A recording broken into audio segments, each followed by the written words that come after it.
This is a quick introduction to the U.S. Constitution. For those of you who are watching this because you're in Econ 200, you are here because Nevada revised statutes require all university students to get instruction in both the U.S. and Nevada constitutions. And you can read the law up there if you feel like it. Okay, so a little timeline here. The United States aren't really the United States yet. In 1776, there's the Declaration of Independence, and hopefully you've read your Declaration of Independence.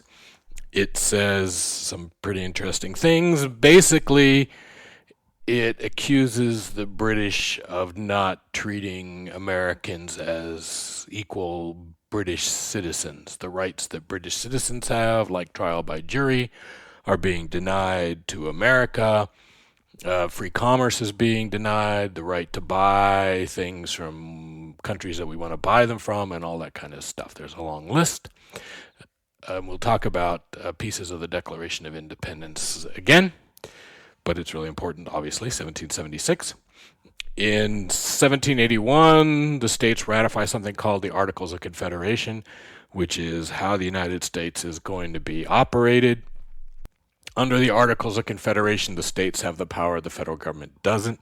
The federal government can't tax anything. For example, if there's a war, the Articles of Confederation kind of say that the government has to pay for the war, and then the states are going to chip in based on the value of the land in those states. There's a whole bunch of things in there that are unworkable. It lets tariffs and taxes be set by states, so you might have to pay a tax to move from Nevada to California. Imagine that you're in New York in the modern world and you want to get some strawberries from California. Well, the truck that drives those strawberries across country is going to have to pay a fee to each and every state that they cross, and the strawberries are going to be really expensive by the time they get to New York. So people figure out that this isn't the way to go. They actually create what we call it the Constitutional Convention, but really it was set up to modify the Articles of Confederation, and instead they decide that they need to write a whole new constitution. That constitution takes a couple of years to get ratified. It's ratified in 1789. It originally does not have the Bill of Rights in it, and we'll kind of talk about why. Remember that the Declaration of Independence says that we possess these unalienable rights. The framers of the Constitution, many of them were afraid that if they started listing rights in the Constitution, that two things would happen. One, that people would come to think that those are the only rights you had, and if there wasn't something there, then that wasn't your right. And two, that the government could then take away your right by deleting something that's in that Bill of Rights. So the Founding Fathers, and again, we'll talk about a lot of this again, but the Founding Fathers didn't believe that you needed the Second Amendment to keep arms in your house to defend your property. And so there's a whole long litany of rights that you already, in their mind, already had, and then there were arguments about writing them down. The only way the Constitution gets ratified, though, is that the Bill of Rights is put into the pipeline, and it's ratified in 1791. So again, the first 10 amendments are the Bill of Rights. There were originally 12 amendments proposed, only 10 of them passed. Constitution, again, it was states like Massachusetts and Rhode Island that were simply not going to vote for the Constitution. They were not going to vote in favor of it. And we get the Bill of Rights as a compromise that helps some of the last states approve the Constitution. Even so, certainly the Constitution was not passed overwhelmingly. There were some very close votes. The state legislature in Rhode Island passed it by 2 votes. So it wasn't overwhelmingly believed that the Constitution was better than the Articles of Confederation. People viewed their state as more their home than a country. So they sided with their state. Most people sided with their state over the country, and forms the basis of a lot of arguments. There have been 17 more amendments since then. The first one was passed just a couple years later in the late 1790s, and the most recent of those amendments was passed in 1999. It's important to understand that our Constitution says that we're a republic, not a democracy. In a republic, you vote for people who then make the decisions about what happens. We don't get to vote on the tax cut. We vote for people who then vote yes or no on the tax cut. That's a republic. Republics also tend to mean collections of groups. So you have a bunch of states that are brought together managed under one federal government. That's a federal republic. But the Constitution specifically says that we're a republic. Some basic issues that we hear all the time. I have friends that say, oh, we need to do what the Founding Fathers intended. Well, it's not that easy. The Founding Fathers, as we're going to see as we talk about things like money and banking in the United States, the Founding Fathers totally didn't agree. The Navy, whether we should have a standing Army, standing Navy, the Founding Fathers argued long and hard about that.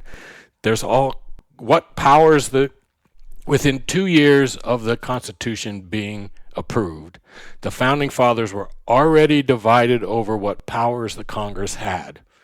They had just written the document a couple of years before, and yet they were already arguing about what it meant. So Founding Fathers didn't agree on a lot. They were smart enough to understand that we compromise to govern, that they needed to govern, and so they worked things out so that they could govern, but it didn't mean that they actually agreed. Now, I also have friends that say we should just take the original Constitution, and I'm like, hang on a second. The Constitution says that state legislatures pick electors, and those electors pick the president. So George Washington, no one voted for George Washington except for state legislatures and these electors. There was no popular vote for George Washington. Constitution also said that whoever came in second would be vice president. So Mitt Romney would have been Barack Obama's vice president. Hillary Clinton would be Donald Trump's vice president. Only white males got to vote in the Constitution. Right? Despite the Declaration of Independence, again, all men are created equal. That's what they meant. And they meant white men. So the only people who got to vote were white males, and in fact, in most states, it was white male property owners. So in modern America, there'd be maybe 30 million eligible voters out of 300 and some odd million people who live in our country. Maybe 1 in 8 of the current people who get to vote would get to vote back then. So clear decision on who gets to vote. Then, of course, the Constitution, instead of the founders really dealing with the slavery issue, they kind of waffled around it. So it doesn't outlaw slavery.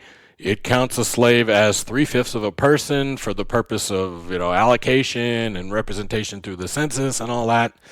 A lot of what happens that leads up to the Civil War is because the Founding Fathers just kind of ignored the slavery issue and went on. Senators are selected by the state legislature. So whoever the senator from Nevada would be, that person, there was no Nevada back then, but if Nevada got to pick a senator in 1798, that senator would have been picked by the state legislature of Nevada. It wasn't until the 1920s that people got to start voting for their senator. Then the Constitution says, Congress shall have the power to provide for the general welfare of the United States. Well, what the heck does that mean? Some people say that means the government can do pretty much whatever it wants as long as it's trying to make things better for people in the United States. Other people, like Thomas Jefferson, said, no, we listed out in the Constitution what Congress can do, And that phrase applies to that whole long list of things that they can do. And it's not really an open invitation for Congress to do whatever Congress wants to do. That argument's been going on for 250 years. Here's another one. Congress shall have power to raise and support armies, but no appropriation of money to that use shall be for a longer term than 2 years. Okay. Well, that's not what we do, right? The founding fathers didn't believe in a large standing army under the federal government. And so the provision of the Constitution implies that there shouldn't be much of a standing army in the United States. And yet, we have one. Big one. Congress shall have the power to make all laws which shall be necessary and proper for carrying into execution the foregoing powers, and all other powers vested by this Constitution in the government of the United States. All laws which shall be necessary and proper. Oh, what's that mean? Again, we're going to see arguments as early as the first Washington administration between Thomas Jefferson and Alexander Hamilton, and we'll talk about this later, but what's necessary and proper? There are things that are in the Constitution. The government can do this, this, and this. Well, how far? What limits on the government for doing those things? And huge arguments among the founding fathers even about what real power the government had to do the things that it said in the Constitution it can do. How far can it go? Okay, here's one of my favorites, and I'm not going to say anything about this now, but we'll talk about it later. No state shall make anything but gold or silver coin a tender in payment of debts. No state shall make anything. I've paid... No. We're going to skip that for now, but it should make your little mind whirl that the Constitution to this day says that. And we haven't talked about the president. It's clear that the founding fathers thought Congress should run things and the president was mostly an administrator. The president is commander-in-chief of the army, can negotiate treaties, but they still have to be approved by Congress, can ask the cabinet officers for updates on what they're doing, can appoint the cabinet officers with the advice and consent of the Senate. There isn't a whole lot the president can do on their own. They're managing the laws given to them by Congress. They can recommend a new law to Congress, things like that. But the president doesn't have a lot of power the way the founding fathers viewed the Constitution. The Supreme Court originally didn't decide that it was going to be the arbitrator of what's constitutional and what's not. And in fact, Thomas Jefferson didn't believe that the Constitution gave the Supreme Court the power to decide what's constitutional and what's not. He basically said if Congress passed it, it's got to be constitutional. Yeah. So there's a case, and we'll talk about it, Marbury versus Madison, where the Supreme Court says, no, we get to decide. But notice that despite people saying that the Constitution, the Supreme Court often votes 5-4. And usually on the biggest issues, they vote 5-4. So we see those fairly vague phrases in the Constitution, and we leave the Supreme Court to decide when we've crossed a line and not crossed a line because of the vagueness of those phrases. And at the same time, the Supreme Court changes its mind sometimes. It says one thing once and something else later on. So again, we have these arguments. Does the Constitution authorize the government to own a bank? Well, those are the answers of Thomas Jefferson and Alexander Hamilton. And it was up to George Washington to decide which one of those theories was the theory. And we'll talk about that when we get to that. So remember that the Constitution has got a bunch of compromises in it. It's sometimes obviously pretty vague. And it's clearly not always government by and for the people because the state legislatures are making really a lot of decisions. On the other hand, it's the oldest active constitution in the world.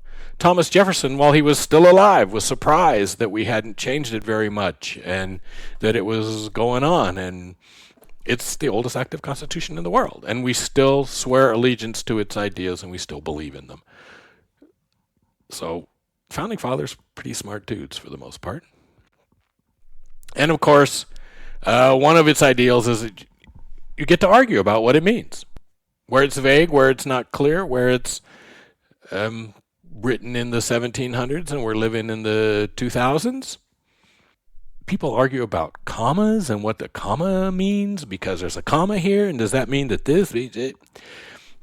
Only in America do we really get the freedom to argue about that. We have a plan. And the beginning of that plan is we're going to talk about economics for a while. And then we're going to talk about how our economic theories match up with what the Constitution says, what the economic reality we built in the United States does, and how well that matches up with things that we're supposed to do. And we're just going to have a lot of fun.